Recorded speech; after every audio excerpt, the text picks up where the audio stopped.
So we're in the shop today and I'm going to show you how to make a stained glass Christmas ornament. I'm actually going to enter this in the Lake County Fair, so let's get started. I've got my glass picked out already. I really like this iridized blue textured glass, and then this is going to be like the white that I'm using. Here's my Christmas ornament pattern.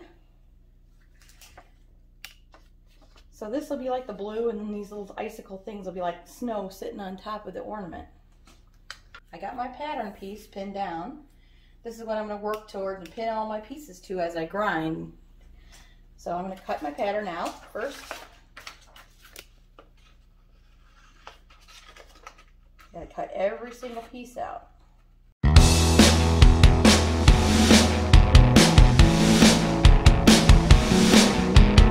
Okay.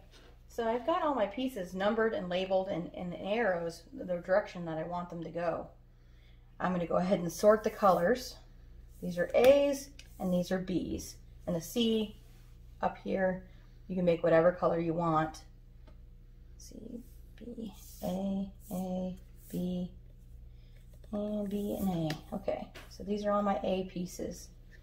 Those are going to be all the whites, and the B pieces are all going to be this pretty iridized blue. So the next part in the step is to glue down your pattern pieces. Now I use this washable school glue. It works pretty good. You can see where you got it. It's like a disappearing purple. I've used other different kinds of glues trying to figure out what works best, and so far that's pretty much the best that I've found that works for me. Everybody's a little bit different. Everybody has their own methods of doing this. I'm just going to show you my method of doing it today. So do we want to start the white maybe? Or the blue? Let's start with the white. The whites are my A's, so I'm going to move my B's to the side for the time being. I'm actually going to put them over here out of the way so we don't lose any pieces. Okay, so I got my white piece. I'm going to hold it up to the light. See how you can see the grain in the glass? I'm going to pick places in the glass, probably over here, that kind of looks like snow and ice. Gives you that little rich texture. So I'm going to use this side of the glass. I got my pattern piece, my arrow pointing down, so I'm going to go ahead and place that right here on the glass. I'm going to glue it down. I just take it down here and put some glue on there. You kind of see it disappears as you put it up there, but I'm going to go ahead and put that right there. Try to get it over to the edge there and try to use as much of the glass as possible and not have as much scrap. That's why I always glue the biggest pieces first, because then I can cut the bigger pieces, and then if I have smaller pieces that are in between the glass, you can go ahead and use it. Okay, so I've got my 3 biggest pieces glued down. I'm going to go ahead and take my glass cutter, just right here. I just use a regular old pistol grips glass cutter.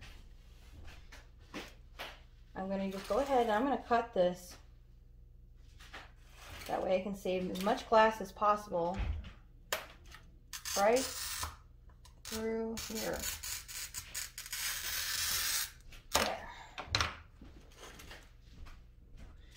Next, I'm going to take my running pliers, make sure that the tip of it, there's a little mark in there, that's the top side. And when you glue your pieces down on your plain stuff like this, you want to make sure you're using the right side of the glass. This is my right side of the glass. You have shiny, and this one here has a more dull side. Now if you wanted to make it like textured, to make it look like snow, you could actually use the wrong side of the glass to do that, as long as you make sure you not use anything that's real flawed. You want to make sure there's bubbles in the glass, that you don't pick up any bubbles, because they'll cause the glass to fracture in the wrong spot and it'll break in the wrong spot. So I'm going to set this in my glass rack over here so it's out of the way. And I can go ahead and cut these pieces apart. See right here, there is a bubble in the glass. I don't know if you can see it. but there is a bubble there, and I avoided putting my pattern piece on that bubble because that'd be a weak point in the glass and it wouldn't break properly, and it will also leave your piece to have a little bubble in it and kind of be weird. Sometimes you can't avoid the bubbles, sometimes you want the bubbles, but right now I'm trying to avoid them. So I'm using my running pliers. Squeeze them gently, pops right off. Now I'm going to go ahead and cut the rest of this out.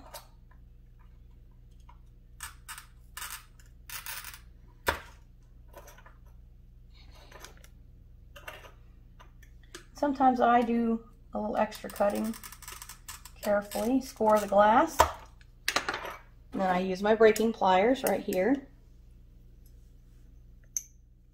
And this also has an upside and a downside. Use it this side for breaking, and this side if you just want to just chip edges of pieces of glass off.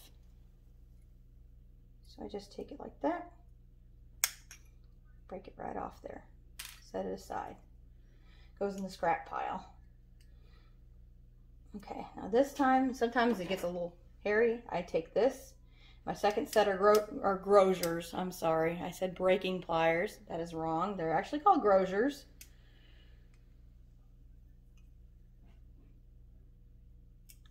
And I just carefully snap that off there gently.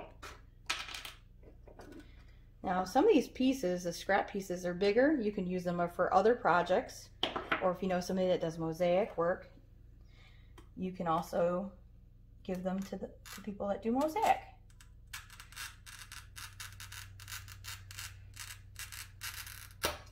Now you don't have to get super close.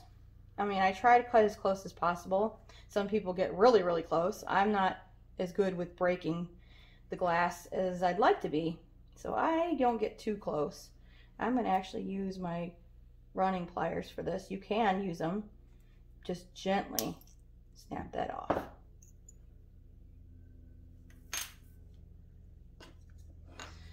Because we're going to take this over to the grinder and we'll fit it and use the glass grinder to cut most of this off of there.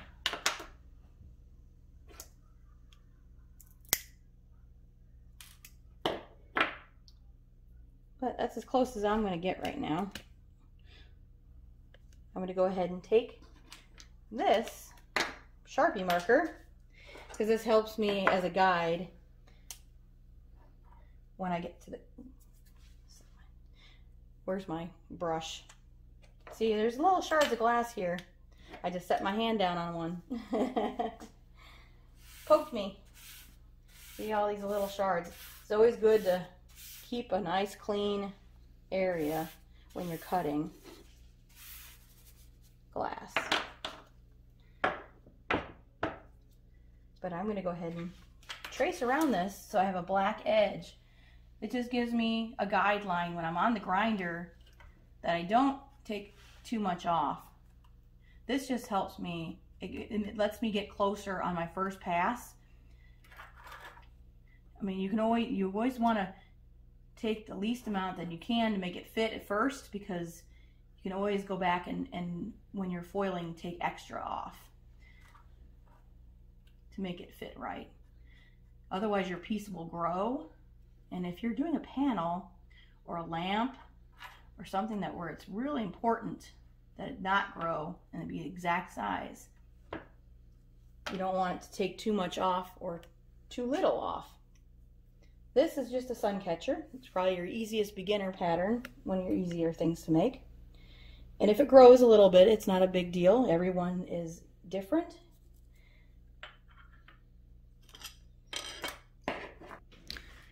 Now I've kept some of my scrap pieces back, and I'm going to glue them on.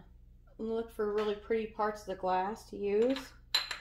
And I'll just glue those on my scrap pieces. That saves me all that extra piece of glass. And I still have some scrap left over to use for other projects. Okay, so my C piece, I've decided to choose something different. I'm going to use this iridized white.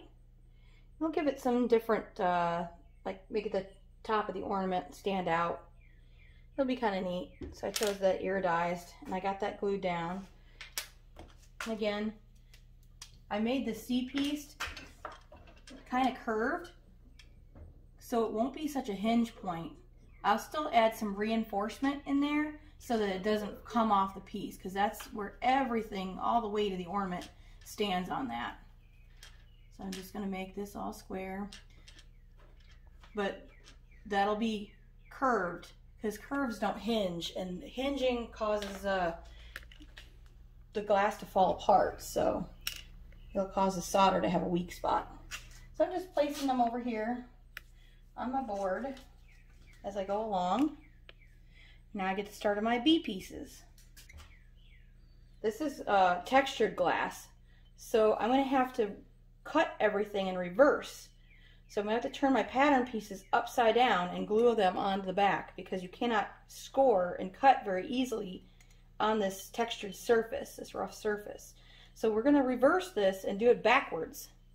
Everything's going to have to go on backwards for this stuff.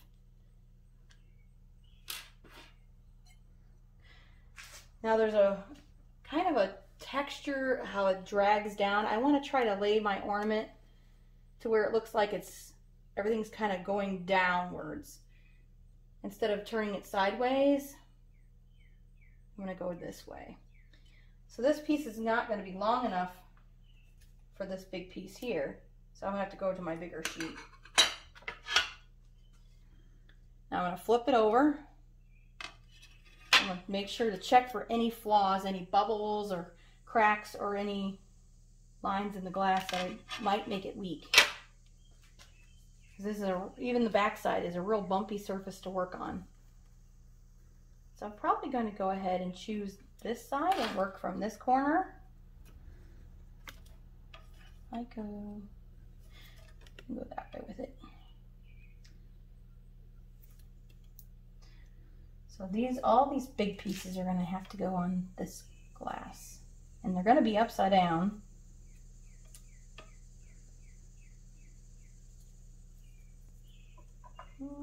Maybe not. Might be able to get that out of scrap. Yeah, I will. So I'll have to cut out of this one for one. All right, so let me look. Oh, there's my arrow. Again, we want to make sure it goes up and down this way. And I'm going to glue the written on side, because that's the front of my pattern. And this is reversed, so it's going to be backwards.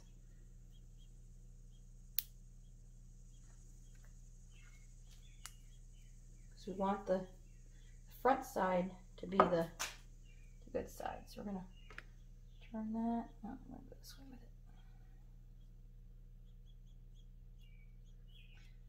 Just lay it down on there.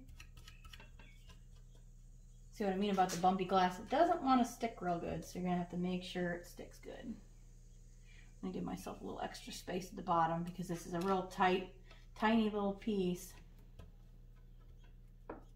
I'll glue down. I'll start there. I'll get this piece cut out. I can get the rest of them cut out. Now I'm going to re-oil my cutter here. This is just cutting oil. They make glass cutting oil. We just put in a little square of fabric. And just a little couple drops in there, just enough to wet that. Just keep it friction down on there.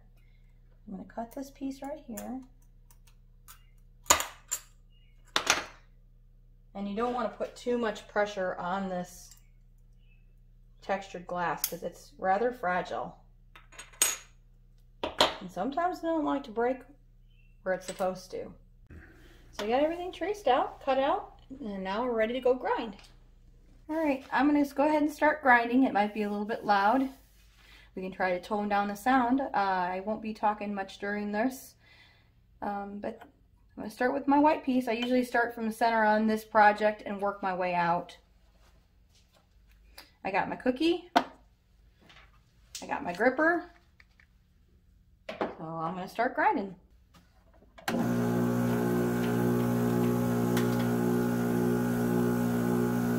you still see good?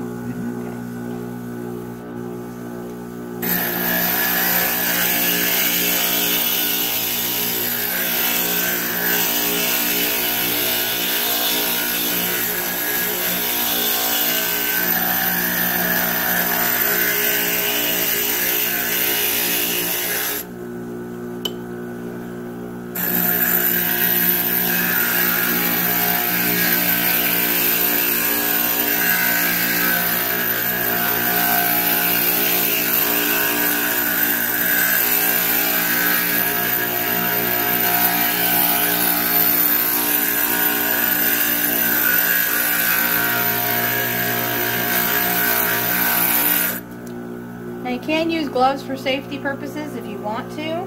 I don't, but and most people wear goggles. I have my glasses on. You can put goggles on or safety glasses. I also use a magnifying glass over the top of my grinder with for extra light and extra magnification. It just helps me, and it also blocks a lot of the backsplash. Keeps the glass from getting in your eyes. So I am being safe.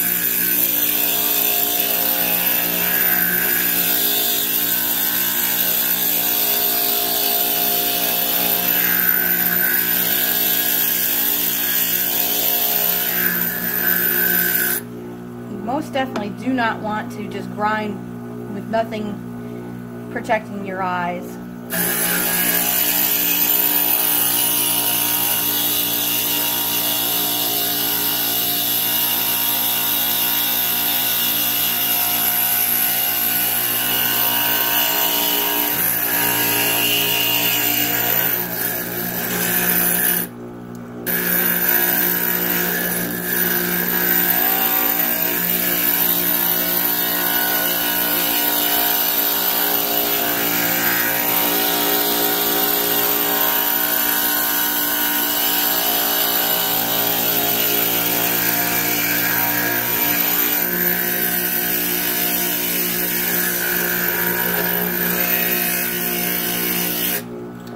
Now this is one of my curved pieces that the little hanger is going to attach to. You see I've got that curve in there. I'm going to make sure I cut that tight.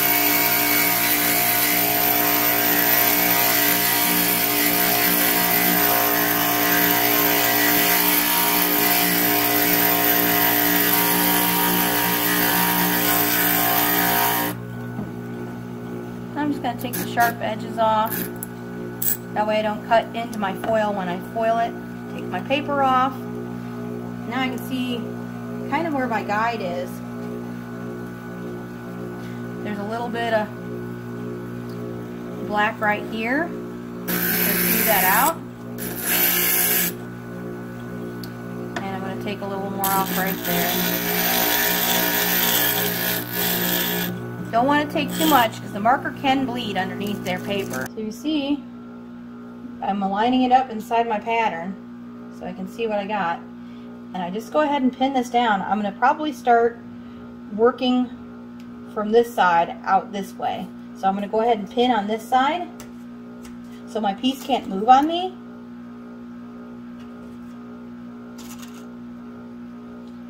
I'm just going to stick 3 pins in there and then 1 up top right here. I'm going to line up every piece up here with this upper line. So I'm going to go ahead and then use piece number 8, and it's a textured piece. So on this one I'm going to use my gripper because this part here. I have my gripper and I'm going to grind it reverse so I can see where I've marked my pattern. Now this is very sharp. These are very, very sharp. I'm usually extremely careful, and I make a pass all the way around before I start really working it. I'm going to just make a pass all the way around, take off these sharp edges.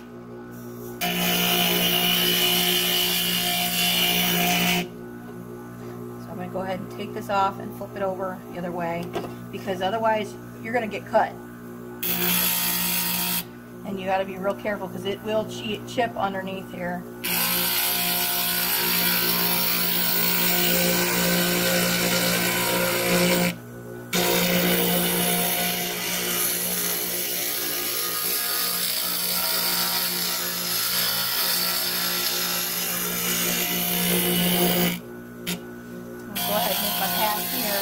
All the way down. Very gentle pressure.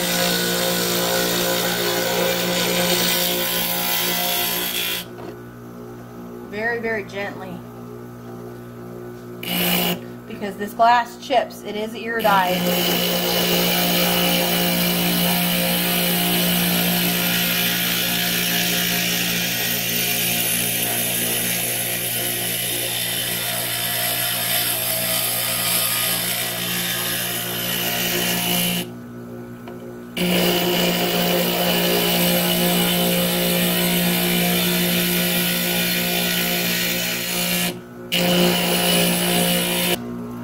I've got this all ground out and fitted to my piece, there's something that I do that some other people may not know to do. With textured glass, I like to, not everybody likes to, but I like to just bevel this edge all the way around. It makes it much easier to foil. It gives you a flatter surface to foil on, and it's not quite so bumpy. It makes your solder lines look nicer. I just grind it on a very easy 45 degrees, just to take the biggest bumps off the very edge. You're not going to make it completely smooth, but you're going to give it just a little easier time of sticking that foil down. There. You don't want to go too far in. Just enough to give it that little edge. Take the big bumps off right at the very tip.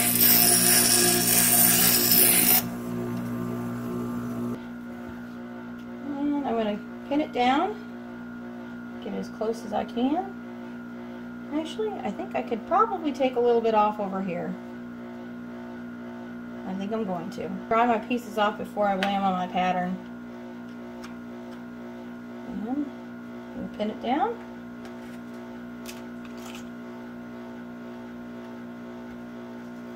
There and there. And then I have some little T-pins over here that I use as well. And that just works to kind of stick this in here so it doesn't go anywhere on me. Put one there.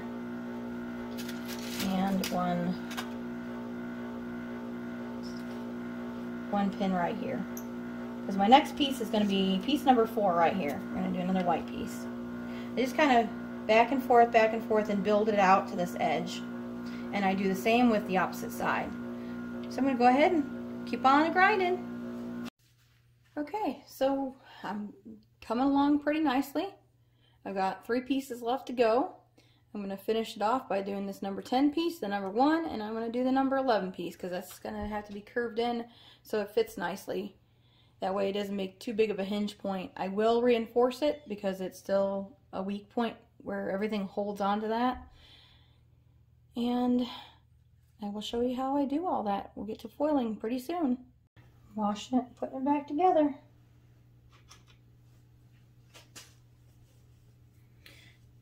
It's important to wash it. I use Dawn dish soap and lukewarm water just to make sure that all the grinder solution dust and slurry is off of it so that you get a good stick with your foil.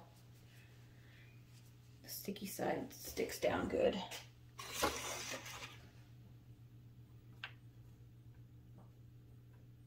There it is.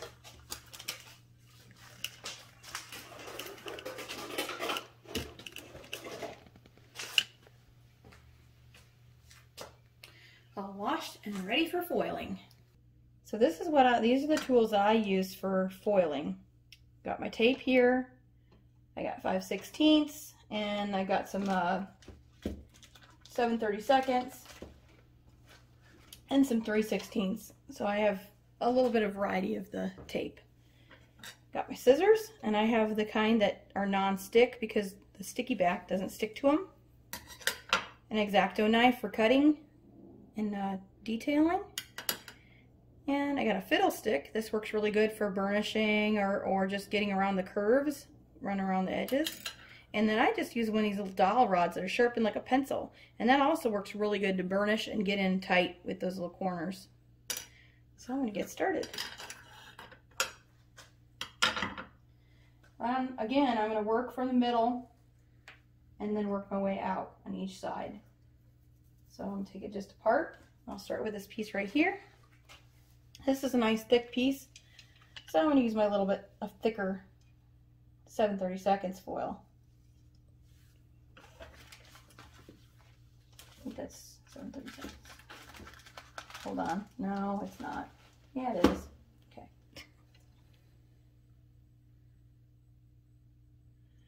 You want to just center the piece right here. Just center that tape. You can use foilers. I've got a foiler back there. Some people use table foilers or little wheels to get it center. It seems like I do better with my fingers, my hands. I always end up having to readjust it with my hands anyway, so I figure, yeah, just do it with my hands to begin with.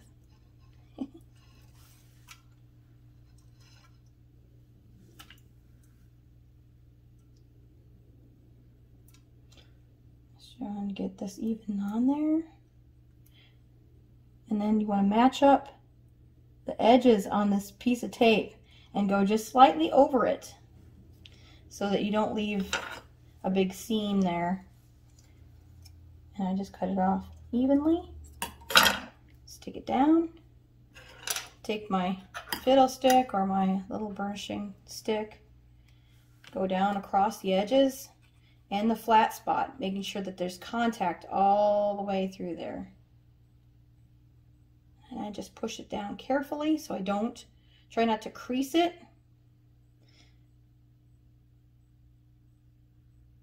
If you crease it, then you have to repair it a little bit to make it nice and smooth. This is how I get my good, clean soldering lines that aren't real lumpy and bumpy, is by making this edge along here as smooth and as even as possible. So you have a nice smooth surface for the solder to sit on.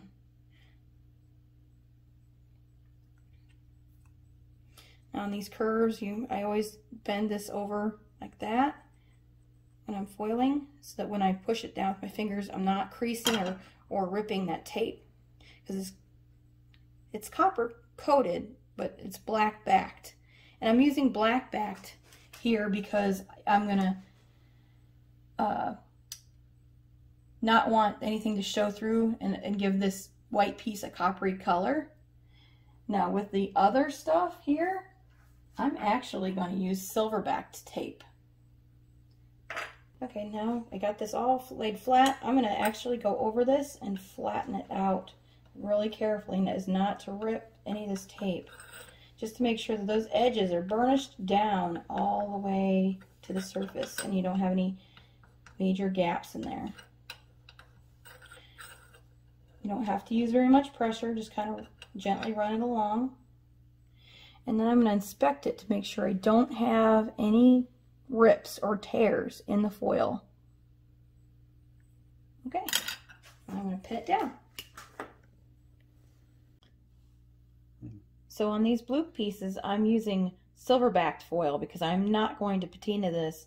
So the seams are going to be silver, so it has to be silver backed. Now this one I've already done, but I have a few problems in there. I've burnished this down, and you have to make sure you get it flush in these little crevices, but sometimes when that happens, you'll get a rip in there, and I have one right in here that I'm going to have to repair. You can really see it right here. It's just a small tear in it.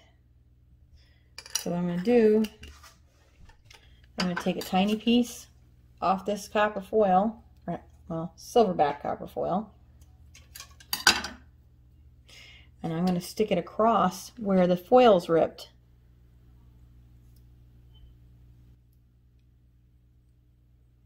Okay, and make sure it's down flat on the other foil. Make sure you got a good stick, good contact with it. Because then I'm going to burnish this down all along here. This is the flat side, or the flatter side of the textured stuff. Now this side I always just burnish right in here like this, and I try to gently press all this foil down in these crevices to get good contact with the glass. Then I take my X-Acto knife and I'm just going to trim. There's a little edge piece sticking there. I'm going to trim that out of there carefully, and I'm going to trim this up a little bit so it's in there. I'm going to take a little bit off of that very, very carefully.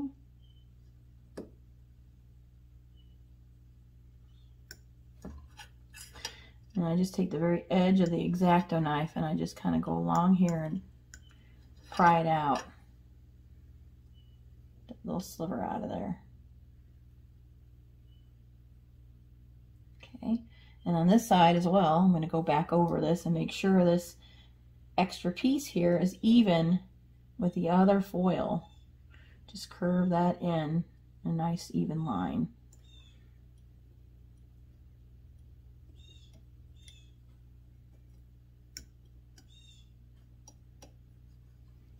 Peel that up, toss it aside. I still have a little edge here to get up.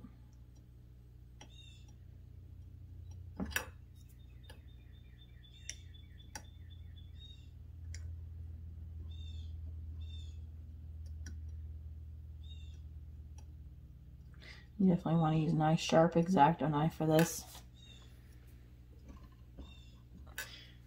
So that's all nice and even. And place this over here and put it in place. Pin it down. Here is I'm adding a little foil at the top where this little number 11 piece hooks in. I've made this a little bit wider here on either side. And I've also taken the 3 pieces that it connects to and made it wider as well. I will cut off the excess to make it look nice and just trim it up. But I needed that a little wider and give it a little more solder there to make it more sturdy. Now you don't want any of your seams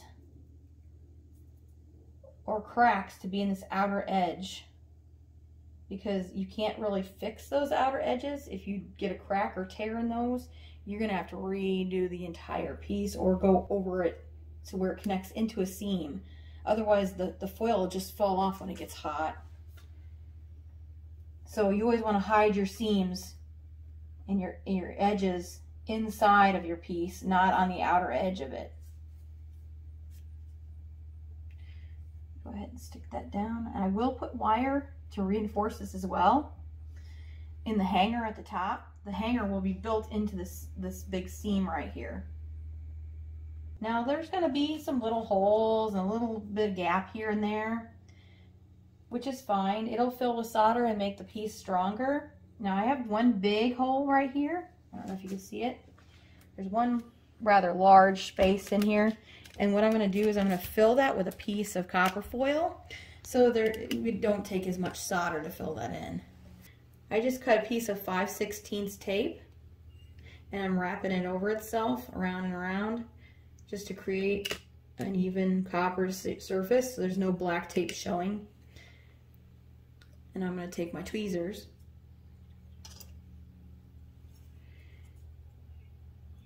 hold that there and bend it around. Just kind of make a little piece that goes in there, a little wedge. And actually I'll probably bend that back out a little bit. So I kind of want that to sit down in there along the edge of this V.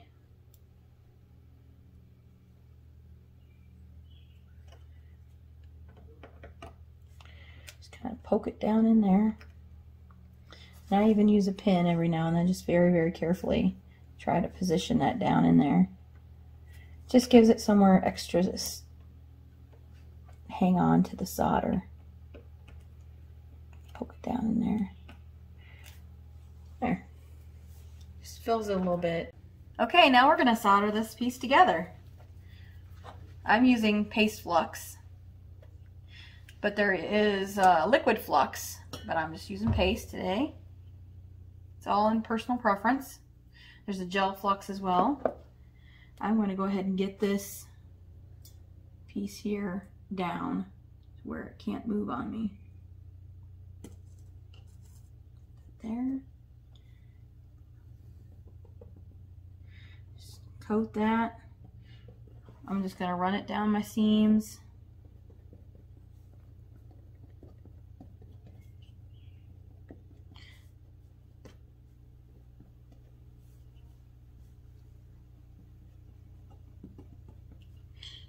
This will make your solder run properly. If you don't have this, it won't stick and it will just glob up. I'm using 6040 Amberway solder. Some people like to use 50-50, but 60-40 is a little tougher since this is going to be a Christmas ornament and might be hanging on a tree. I'm going to just tack this down. It'll be a little stronger. Tack down a couple spots here and there so nothing can really move on me.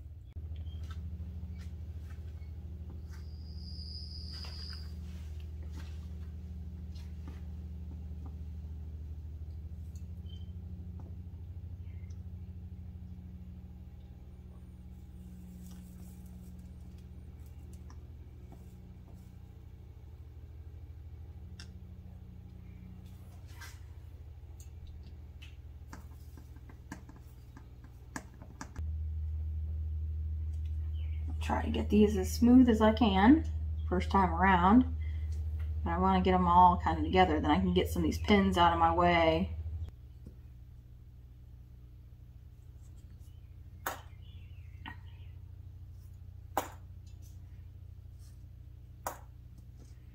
And get some of these out of the way here. Okay, I'm going to add a little more flux to this line right here.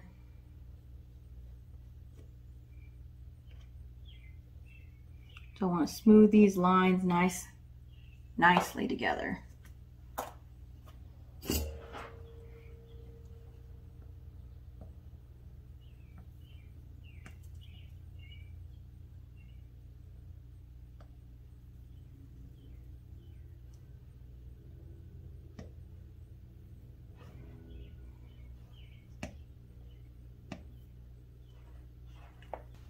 Now I'm going to go around the outside of this piece and tin the outsides, the outside edges. And I'm just going to take little bits of this solder and go around the edges.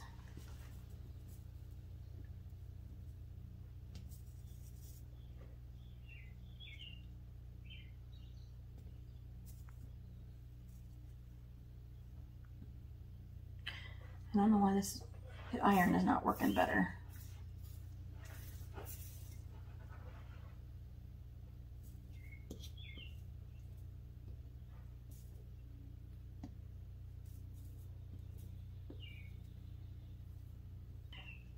This is where the hanger goes. I'm just going to tin it,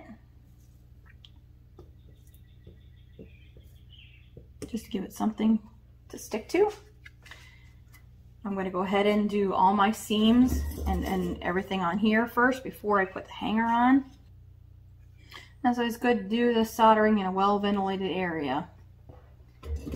We've got windows open, and you can run a fan. Some people run like a little air purifier when they do this. Okay, I'm going to put the hanger on next so that I can bead around the hanger. I've cut myself a piece of 18 gauge wire, and it is copper tinned. It's pre-tinned wire. It's just much easier than trying to tin it yourself. Saves a lot of time. I kind of measured it out, and I used jewelry pliers to make a nice rounded edge. Now I'm going to try to measure this out the length that I want it, and this is going to act as a reinforcement as well, because it's going to stick to this copper on the edge. But I'm going to bend it in on itself.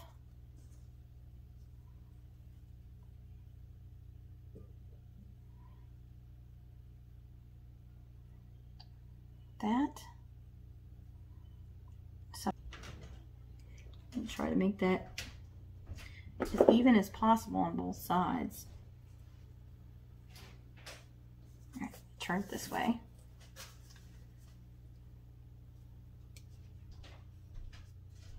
Grab my pliers that I use for this. Get my jewelry pliers out before we...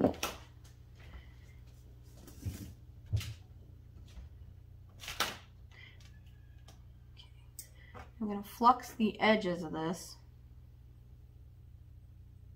It's a little bit much. a little of that off.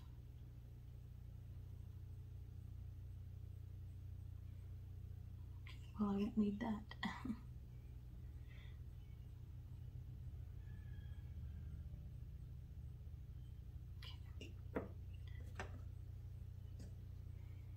Lay that down on there. Grab my iron. And I'm going to pull solder off right from here and try to hold this in place. Pick up a bead. Can.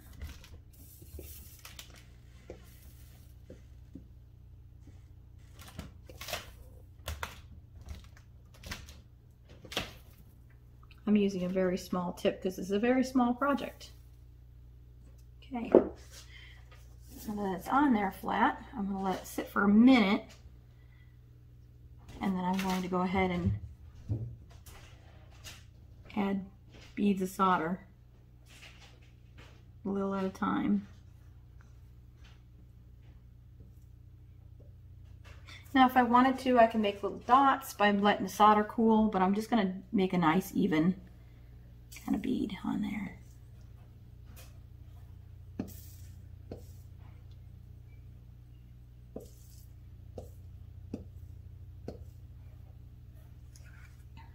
I'm going to place this little bit of extra solder in here.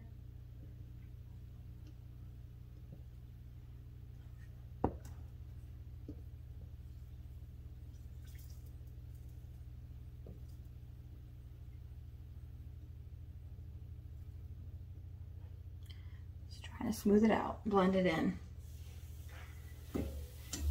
All right, next I'm going to put on a safety glove. All right,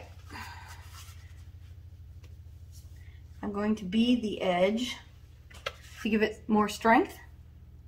I'm wearing a glove for safety and to protect myself from the heat and the extra solder that may flow.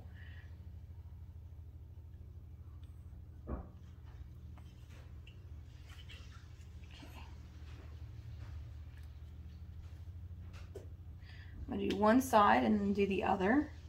And again, I'm going to need beads of solder off my tip here. Tin it all the way along first. Gives you something to work with, some base for the rest of the solder to stick to. Okay. Going to go along here and add solder. I'm going to use the edge to kind of just beat it up on there. You can turn your iron up or down temperature wise if you need to at this point.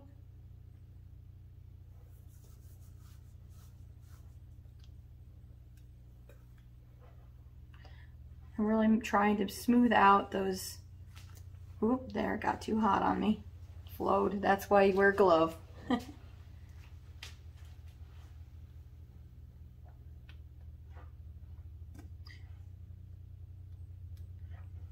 Smooth out those little seams and edges.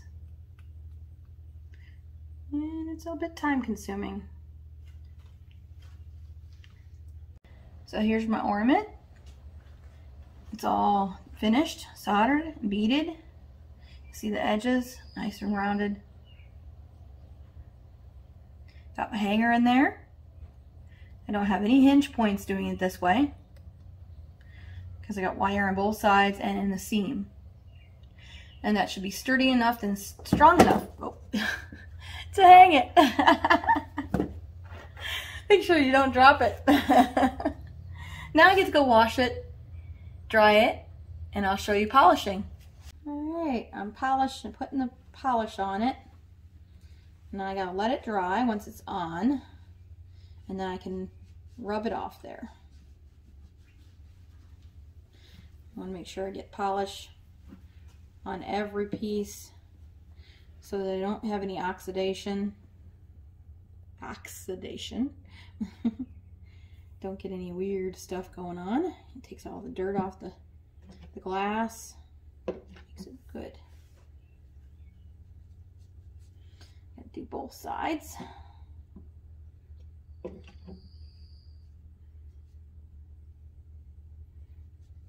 For polishing, I like to use a toothbrush, polishing rag. I just use an old piece of t-shirt.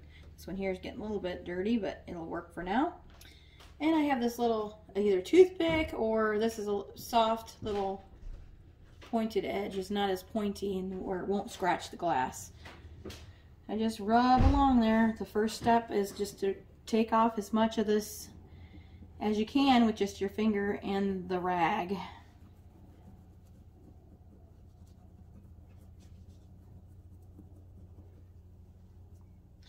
I'm going to switch sides here, move it around because it's going to get dirty. Taking off dirt and excess flux should be all off, but we got to get all this dirt off there.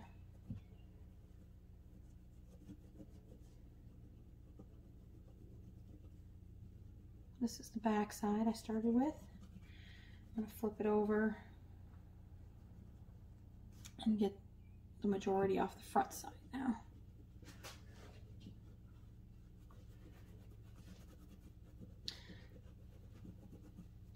Now this is going to be a little bit tough. This is where the toothbrush comes in and this textured glass, because it really does help getting into those nooks and crannies with the toothbrush.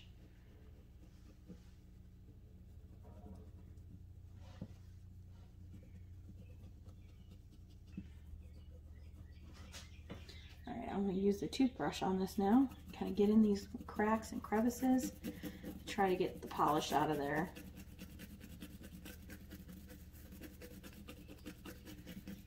Running along there.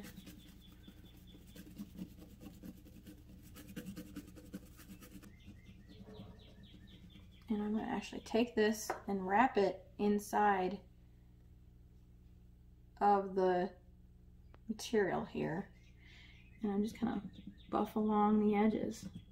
Because this gets down in the little crack and crevices. You just don't want to get up against something that's going to pull. So it'll be real gentle.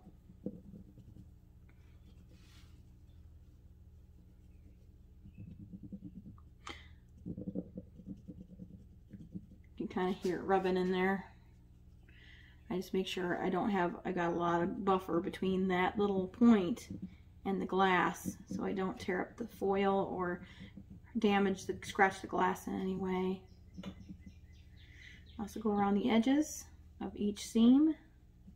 It helps take care of any excess polish.